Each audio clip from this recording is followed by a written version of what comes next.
అలా అయింది అందరికీ.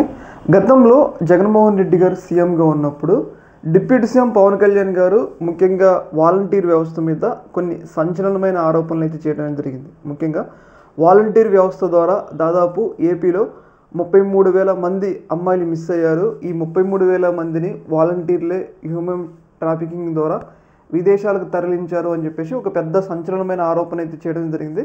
అప్పట్లో డిప్యూటీ సీఎం పవన్ కళ్యాణ్ గారి మీద కేసు కూడా నమోదు కావడమే జరిగింది.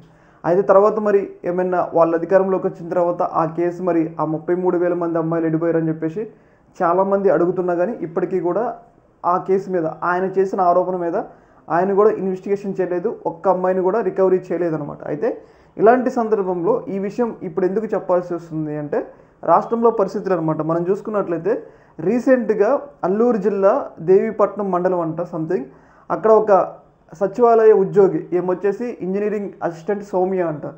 అయితే ఆమె తన సచివాలయంలో ఉండగా కొంతమంది వ్యక్తులు ఇక్కడ ఇన్నోవా కారులో వచ్చి ఆమెని కత్తులతో బెదిరించి ఆ కారులో తీసుకొని వెళ్ళారంట. ఇక్కడ మీరు చూసుకున్నట్లయితే ఇక్కడ ఇన్నోవా కారు కనిపిస్తుంది కదా, ఇక్కడ వెంటనే అక్కడ కత్తులతో బెదిరించి ఆమెను కారులో ఎక్కించుకొని పోయారంట. అంటే ఇక్కడ మనం చూసుకున్నట్లయితే రాష్ట్రంలో పరిస్థితులు ఎలా ఉన్నాయో మనకి ఇక్కడ క్లియర్గా అర్థమవుతుంది.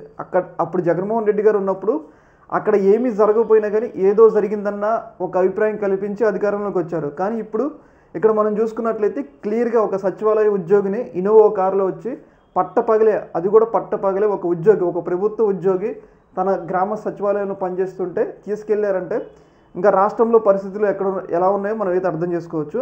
ఏదేమైనా కానీ ఈ యొక్క అంశం మీద మరి పోలీసులు ఎలాంటి చర్యలు తీసుకుంటారు అనేది ఇప్పటివరకైతే అప్డేట్ అయితే రాలేదు.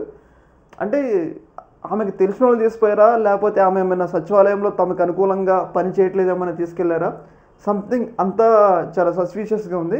ఏదేమైనా కానీ ఒక ప్రభుత్వ ఉద్యోగిని మాత్రం ఇలా తీసుకెళ్ళడం అనేది ఒక సంచలనంగా మారిందనమాట. మరి దీని మీద పోలీసులు మరి ఎలాంటి అప్డేట్ ఇస్తారో మనం చూడాలన్నమాట. ఈ యొక్క అంశంలో మీ యొక్క అభిప్రాయం కింద కామెంట్లు తెలియజేయండి. ఓకే మరి.